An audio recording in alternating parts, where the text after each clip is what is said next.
Hello guys, welcome back to my YouTube channel ancient Gurukul Ayodhya. तो मैं हूं कृतिका और आप सभी के लिए लेकर आ गई हूं एनसीईआरटी क्लास 6 हिस्ट्री चैप्टर 2 जिसका नाम है from hunting gathering to growing food. इसके पार्ट 2 के मोस्ट इम्पोर्टेंट एमसीक्यूज लेकर। तो चलिए बिना देर की शुरू करते हैं। क्वेश्चन नंबर 1 क्या कह रहा है हमारा, व्हाट आर साइट्स? साइट्स क्या है? ऑप्शन नंबर ए है places where remains of past human activities are found. ऐसी जगह जहाँ पर पुराने ह्यूमन एक्टिविटीज यानी कि हमारे पास्ट, हमारे अतीत की जो हम लोगों की गतिविधियाँ थी, हमारी एक्टिविटीज थी, उनका कुछ बचा कुचा हिस्सा पाया जाए। कि ऑप्शन बी है साइट्स मतलब केव्स, ऑप्शन सी है रिवर्स, ऑप्शन डी है फॉरेस्ट। तो आपके अकॉर्डिंग आंसर क्या होना चाहिए? करेक्ट आंसर है हमारा option number A, places where remains of past human activities are found. Second question क्या कह रहे हैं हमारा, ash found in Kurnool caves suggest. जो कुरनूल केव्स में जो राख पाई गई वो क्या सजेस्ट करती है, मतलब वो कहाँ से आती हैं? एक तरीके से यूज ऑफ फायर, फायर के यूज से, कि आयरन के यूज से, कि फार्मिंग से, कि राइटिंग से, कहाँ से आती हैं, क्या सजेस्ट करती हैं? जो कुरनूल केव्स में राख पाई जाती है वो क्या सजेस्ट करती है? यूज ऑफ फायर, वो फायर के यूज से ही ऑफ कोर्स राख बनेगी। अब आ जाते हैं हमारे क्वेश्चन नंबर 3 पर। क्वेश्चन नंबर 3 क्या कह रहा है हमारा, ये क्वेश्चंस आपके एग्जाम पॉइंट ऑफ व्यू से बहुत ही इंपॉर्टेंट है, आपके एग्जाम में किसी न किसी फॉर्म में आएंगे, तो अच्छे से इन्हें अपने दिमाग में बैठा लीजिएगा। The Palaeolithic period is mainly known for. जो पैलियोलिथिक एज थी, पैलियोलिथिक पीरियड था, ये मेनली किस चीज के लिए जाना जाता है? Stone tools, iron tools, bronze tools की क्वाइंस। स्टोन मतलब पत्थरों के टूल्स की, लोहे के टूल्स की, ब्रॉन्ज की coins. Palaeolithic period mainly stone tools के लिए जाना जाता था। पैलियोलिथिक पीरियड यानी कि स्टोन्स, सबसे पहले स्टोन्स के बारे में ही हमने सीखा था, स्टोन्स के टूल्स के बारे में ही जाना जाता था। क्वेश्चन नंबर 4 है, tiny stone tools of mesolithic are called. Mesolithic period के जो टाइनी स्टोन टूल्स थे, छोटे छोटे जो पत्थर के टूल्स थे, उन्हें क्या कहा जाता था? Axes, microliths, spears, blades. बताइए करेक्ट आंसर क्या होगा? करेक्ट आंसर है हमारा ऑप्शन नंबर ए, माइक्रोलिथ्स। जो मीसोलिथिक एज के छोटे छोटे पत्थर के टूल्स बना करते थे उसे हम माइक्रोलिथ्स कहते हैं। ये सारे क्वेश्चंस इंपॉर्टेंट हैं, याद कर लीजिएगा अच्छे से। क्वेश्चन नंबर 5 कह रहे हैं हमारा, around 12,000 years ago climate became. 12,000 साल पहले क्लाइमेट कैसा रहता था? Warmer, colder, dry, frozen.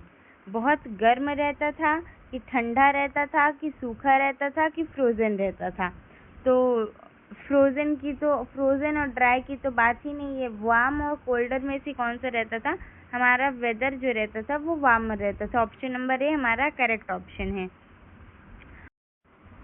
Question number 6 कह रहा है हमारा, first animal to be tamed was. पहला एनिमल जो कि पाला गया था, सबसे पहले कौन सा एनिमल पाला गया था? मतलब हाँ, सबसे पहले कौन सा एनिमल पालतू बना? पालतू जानवर सबसे पहला कौन सा था? डॉग, हॉर्स, काऊ या एलिफेंट? तो करेक्ट आंसर होगा वफादार कुत्ता हमारा, यानी कि option number A correct answer है, डॉग। आज भी कई लोग पालते हैं, इंडिया के 60 to 70% घरों में हमें dog as a domestic animal मिलेगा। नाउ क्वेश्चन नंबर 7 कह रहा है हमारा, व्हाट डोमेस्टिकेशन मीन्स। डोमेस्टिकेशन का मतलब क्या है? Option A, growing plants and looking after animals, option B only hunting, option C only fishing, option D making pots. तो करेक्ट आंसर होगा हमारा option number A, growing plants and looking after animals.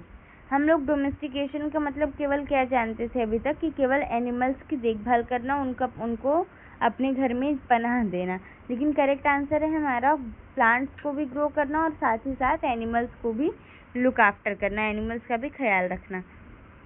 Now question number 3 question हमारे बचे हैं। हर एक part में आपको लगभग 10 क्वेश्चंस मिलेंगे उसके आंसर के साथ। तो चलिए कंटिन्यू करते हैं। बहुत ही इंपॉर्टेंट क्वेश्चंस लाई हूँ मैं आपके लिए। Earliest plants domesticated include.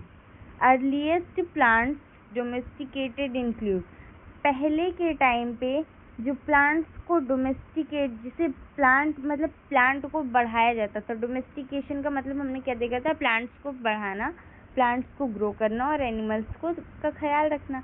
तो हमने पहले में कौन कौन से प्लांट्स का डोमेस्टिकेशन किया था। तो करेक्ट आंसर क्या है हमारा, ऑप्शन नंबर सी बिल्कुल भी नहीं है। ऑप्शन नंबर ए हमारा correct answer, wheat and barley. सबसे पहले हमने किस प्लांट का डोमेस्टिकेशन किया था, तो करेक्ट आंसर है हमारा wheat and barley. Wheat and barley. आ जाते हैं क्वेश्चन नंबर 9 पर। Earliest domesticated animal was. सबसे पहले हमने किस जानवर की देखभाल करना सीखा था। सबसे पहले हमने किस जानवर की देखभाल की थी, वहाँ पे पालतू बनाया था डॉग को। डॉग हमारा क्या था, डॉग वॉज टेम्ड।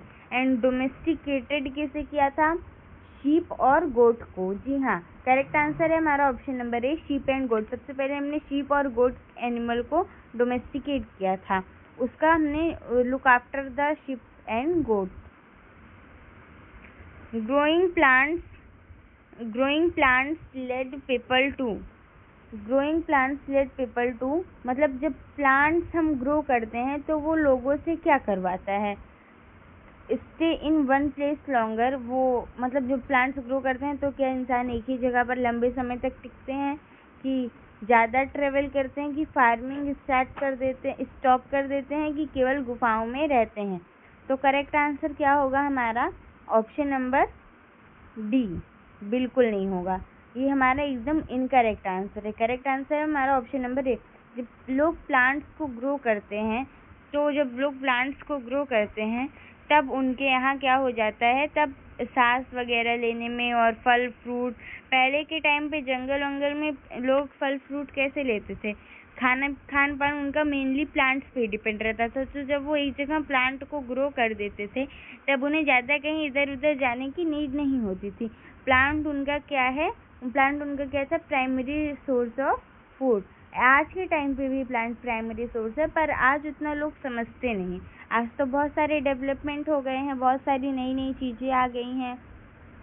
तो उस टाइम पे क्या रहता था, उस टाइम पे जब लोग प्लांट्स को ग्रो करते थे तो उसकी वजह से लोग एक ही जगह पर ज़्यादा दिन तक टिकते थे।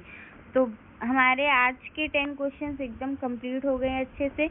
बहुत ही इम्पोर्टेंट क्वेश्चंस थे, अगर आप इन्हें सॉल्व कर लेंगे तो आपकी एग्ज़ाम्स में नंबर पक्के। एक चैप्टर से हम आपको लगभग हर एक पार्ट में 8, 10, 9 ऐसे क्वेश्चंस बनते हैं और 3-4 पार्ट रहता है।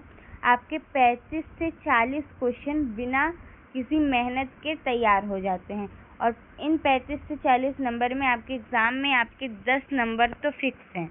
अगर आप ये वीडियो देख लेंगे तो आपका चैप्टर एकदम अच्छे से क्लियर हो जाएगा। एग्ज़ाम में आपको फुल आउट ऑफ लाने से कोई नहीं रोक सकता। 100 आउट ऑफ 100 आपका पूरी SST में रहेगा। हमने बहुत सारे चैप्टर्स करा दिए हैं, हिस्ट्री, सिविक्स, ज्योग्राफी में तीनों में एक एक चैप्टर, और हिस्ट्री का चैप्टर 2 चल रहा है।